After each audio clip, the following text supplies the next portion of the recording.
인구의 숫자를 요즘에 우리 어떻게 할 수 있습니까? 인터넷 검색으로 할 수 있죠. 근데 인터넷 검색을 하기 위해서 데이터를 넣는 사람들 있잖아요.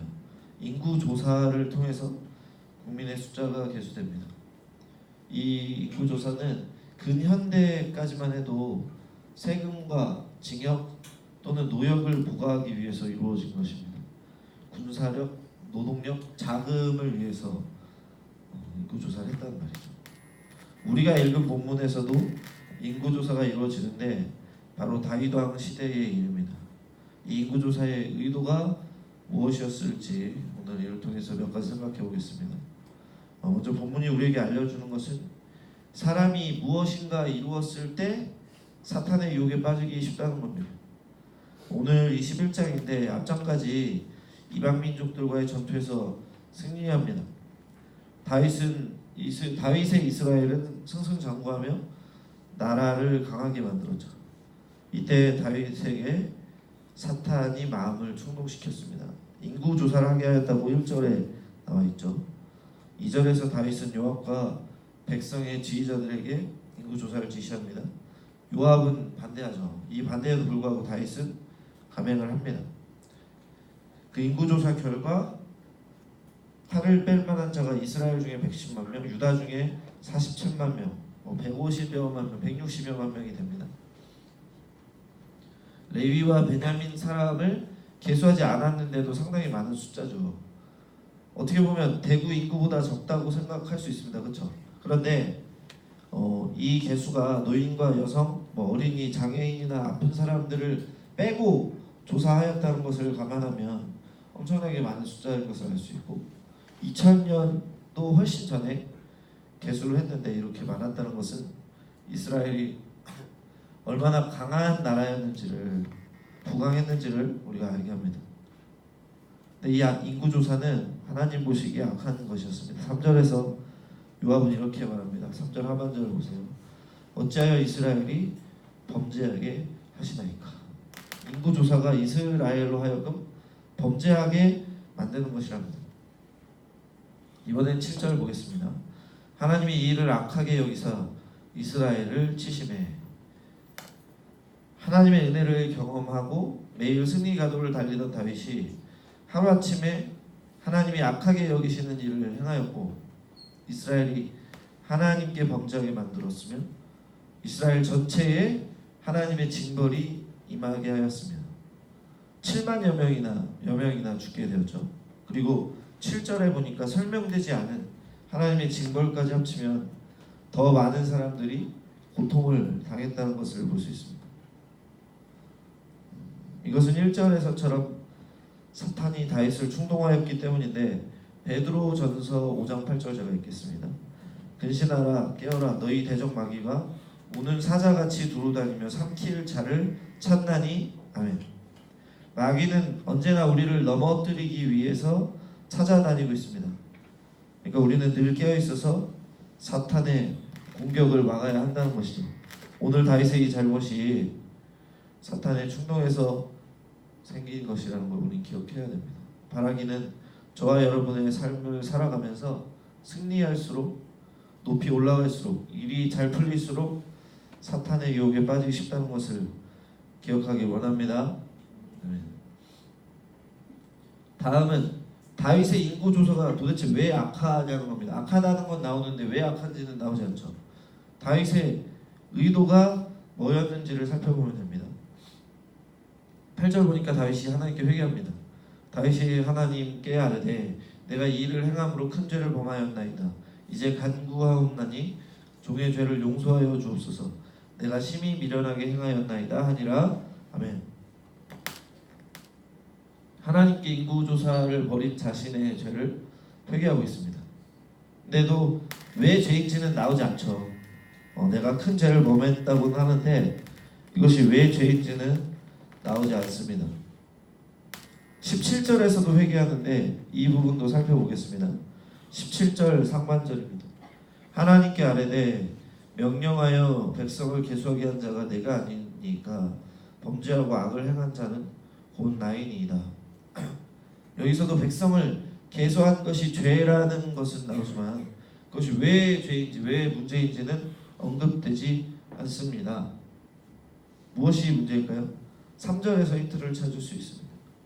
요압이 아뢰되 여호와께서 그 백성을 지금보다 100배나 더하시기를 원하나이다. 아멘. 이것입니다. 하나님께서 이스라엘의 백성을 100배나 더하시기를 원한다는 말 속에는 이스라엘 백성을 하나님께서 더해 주실 수 있는 분이고 지금의 백성과 나라를 하나님께서 이루게 해 주셨다는 겁니다.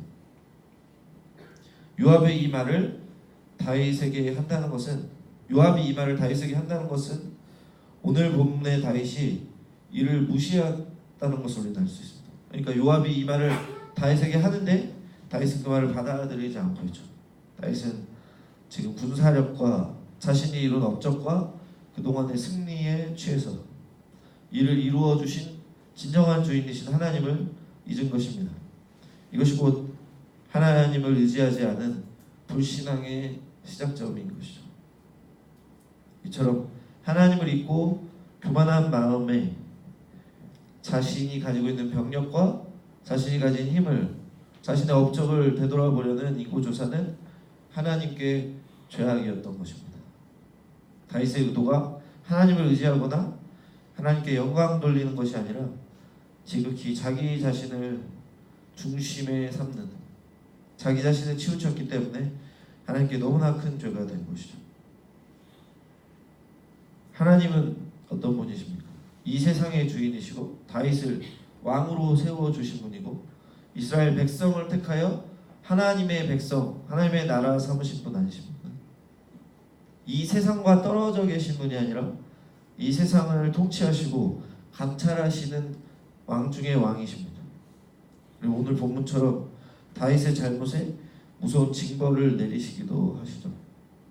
다윗이 이 하나님을 알고 있고 믿고 있듯이 온전히 섬기고 하나님께서 맡겨주신 나라를 뜻대로 잘 다스렸어야 되는데, 하나님의 뜻대로 잘 다스렸어야 하는데 언제부터 자신의 승리에 도취되고 또 모든 것이 자신의 업적처럼 생각하여서 하나님을 잊은 것이고, 다윗이 자신의 병력과 백성들의 만족하고 자랑하여 하나님께서 좋아하시지 않는 결정과 명령을 내릴 때에 하나님이 어떻게 하셨습니까? 다윗의 자랑인 백성 7만여 명을 전염병으로 치셨습니다. 그러니까 굉장한 대조인 거죠. 다윗이 그 백성에 하나님을 찬양하지 않고 백성과 자신의 권한의 권력에 만족하고 있을 때에 그 백성 권한의 자신의 자랑의 힘인 백성을 하나님께서 치셨습니다. 이것이 오늘 우리가 생각해야 할 중요한 것입니다. 우리는 우리 행동의 의도를 돌아보아야 합니다. 하나님을 믿는 사람이, 하나님이 세운 사람이 취하는 생각과 행동, 모든 것이 하나님을 위한 것이 아니라는 것을 우리는 기억해야 됩니다. 저와 여러분은 지금 어떤 의도로 생각과 행동을 하고 있으며 목표와 계획을 세우고 이를 위해 노력하고 있습니다. 다윗처럼 가지고 있는 권한과 또 자신이 이룬 업적이 하나님이 허락하시고 하나님께서 이루어 주신 것이라는 것을 잊지 말기 원합니다. 이 시간 우리의 마음의 기저에 무엇이 자리 잡고 있는지 한번 생각해 보시기를 원합니다. 우리 행동과 생각의 동인이 뭐냐는 말입니다. 바라기는 이 세상의 주인이신 하나님을 온전히 섬기고 말씀대로 사는 것에 모든 일에 하나님께 영광과 찬양과 감사를 돌리는 저와 여러분에게 원합니다. 마지막으로 생각할 것은 하나님께서는 은혜와 긍휼이 차고 넘치시는 분이시라는 겁니다. 14절 15절 함께 읽습니다. 이에 시작. 이에 여호와께서 이스라엘 백성에게 전염병을 내리시매 이스라엘 백성 중에서 죽은 자가 7만 명이었더라.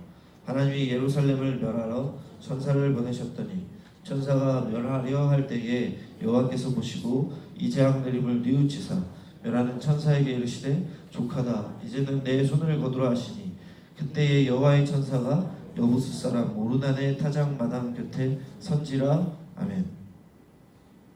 하나님이 이스라엘에 전염병을 내리셔서 7만여 명이 죽었습니다.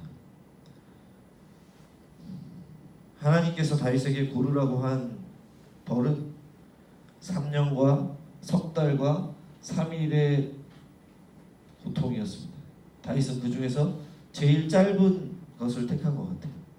3일 동안의 전염병을 선택하였는데 3일 동안의 전염병에 7만여 명이 죽었습니다. 이때 놀라운 하나님의 사랑과 긍휼하심이 나타납니다. 원래는 더 많이 죽었어야 되는 것 같아요. 근데 하나님께서 재앙 내림을 뉘우치셨다고 합니다. 그러니까 반성하고 후회하셨다는 것이 아닙니다. 하나님은 그런 분이 아니시니까요. 하나님은 그 죽어가는 사람들, 자신의 백성들을 보면서 가슴 아파하셨다는 겁니다. 불쌍히 여기셨다는 겁니다. 이로 인해 하나님은 천사의 손을 거두게 하십니다. 여기서 백성들을 향하여 잘못된 명령을 내린 다윗이 하나님의 무서운 재앙의 명령 앞에 벌벌 떨고 있는 지금 다윗은 어떤 행동을 취할까요? 그는 하나님께 용서하여 달라고 자신이 하나님께 잘못했다고 자복하고 회개하고 있습니다. 자신의 잘못과 교만을 인정하고 하나님께 용서를 구하고 있는 것입니다. 다윗이 하나님께 이처럼 용서를 구하는 근거는 하나님의 긍휼하심입니다. 13절 상반절 제가 했습니다. 다윗이 가세게 이르되 내가 곤경에 빠졌도다. 여호와께서는 긍휼이 심히 크시니. 아멘. 다윗은 하나님이 누구신지 하나님 앞에 교만하여 범죄한 자신이 곤경에 처하였다는 것을 깨닫게 되었습니다. 동시에 하나님의 사랑과 긍휼하심도 생각해서 사람이 아닌 하나님의 손길에 자신이 받을 재앙을 맡기고 하나님께 철저히 회개하는 모습을 보입니다. 16절 보니까 붉은 배를 입고 얼굴을 땅에 대고 엎드려서 하나님께 용서를 구하고 있습니다. 왕자에 앉아서 자신의 힘과 권력에 취하고 하나님을 잊고 근엄하게 명령을 내리던 다윗이 이제서야 자신의 죄를 회개하며 진정한 주권자이신 하나님 앞에 엎드려 하나님을 섬기는 모습을 보이고 있는 것입니다. 우리도 이처럼 하나님 앞에 죄악을 범하였을 때 하나님께 자복하고 회개하여 하나님을 온전히 섬기는 모습으로 돌이켜야 합니다. 회개해야 한다는 것은 죄악으로부터 하나님께로 돌이킨다는 겁니다. 그럴 때에 하나님께서 우리에게 자비와 사랑을 베풀어 주실 것입니다. 바라기는 우리가 지은 죄를 긍휼이 넘치시는 하나님께 자복하고 회개하는 하나님의 용서와 긍휼하심을 입는 저와 여러분 되길 원합니다. 우리의 회개는 하나님의 긍휼하심은 하나님의 따뜻한 품으로 다시 돌아갈 수 있도록 합니다. 세 가지를 알아보았는데 오늘의 다윗의 모습은 여러분께 무엇을 생각하게 합니까? 안타까운 것은 다윗이 요압의 말을 들었으면 참 좋았을 것이라는 거죠. 하나님의 징계를 받기 전에 기회를 주셨죠. 왜 이걸 하려고 그러냐 하지 말자. 근데 이 기회를 놓쳤습니다. 바라기는 오늘 이 본문 말씀을 마음속에 잘 새기어 다윗에게 요압을 통해 주신 기회로 생각하길 원합니다. 여러분들에게 지금 죄를 짓지 않을 기회, 나의 잘못을, 교만을 돌아볼 기회,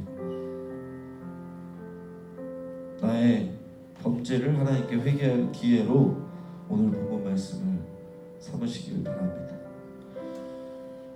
그래서 너무 일이 잘 풀리고 승승장구하고 가진 권한과 영향력이 차고 넘칠 때에 사탄의 유혹에 넘어가지 않도록 나 자신을 지키시길 바랍니다. 그래서 다윗처럼 사탄의 유혹에 넘어가 하나님을 잊고 교만하여서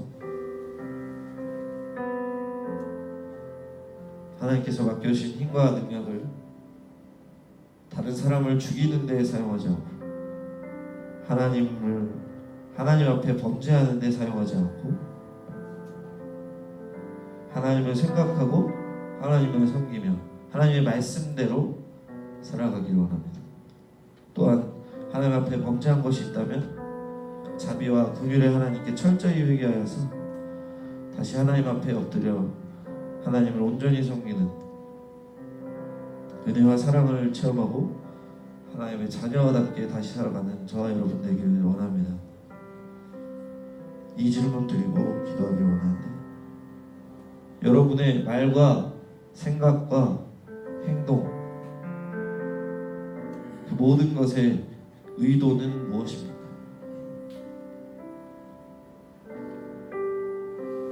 하나님과 얼마나 그것이 관련이 있는 것이고 그 모든 것들이 하나님께서 보시기에 선하게 옳게 여기실 일들입니까? 오늘 하나님께 모두 털어놓는 시간을 가지길 원합니다. 우리 기도하겠습니다. 기도하길 원할 때에 하나님, 제가 마귀의 유혹에 우는 사자같이 우리를 삼키려고 돌아다니고 찾는 마귀의 유혹을, 사탄의 유혹을 이기게 도와주시옵소서. 너무 일이 잘 풀릴 때에도, 내가 기도하던 것들이 해결되었을 때에도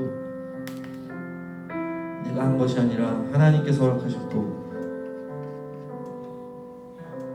하나님께서 이루어 주신 것이라는 것을 기억하며 감사와 영광과 찬양을 돌리게 하시고, 행여와 내가 교만하여 잘못을 저질렀을 때에는 지체 없이 하나님께 회개하고 하나님의 긍휼과 자비를 구하는 주님의 백성 다윗 같은 사람들에게 도와주시옵소서. 우리 삶을 놓고 같이 기도하며 나가겠습니다. 기도하겠습니다.